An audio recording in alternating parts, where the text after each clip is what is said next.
2014 साली जेव्हा मोदी सरकार आलं तेव्हा खरंच मलाही खूप आनंद झाला. मलाही वाटत होतं खूप भ्रष्टाचार होतं, अण्णांचं आंदोलन झालं होतं, त्याचा परिणाम होता.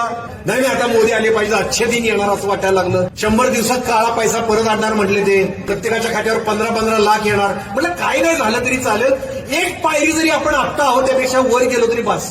आज 10 वर्षानंतर कळतंय एक पायरी वर जाणं दूर, आपण हजारो पायऱ्या खाली गेलो.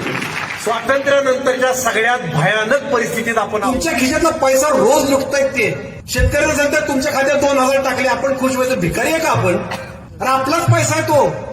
आपल्याला युरिया आपल्या खतं मिळत होती 2014 साली 400-450 एक पोतं मिळायचं. एमआरपी होती 499 रुपये.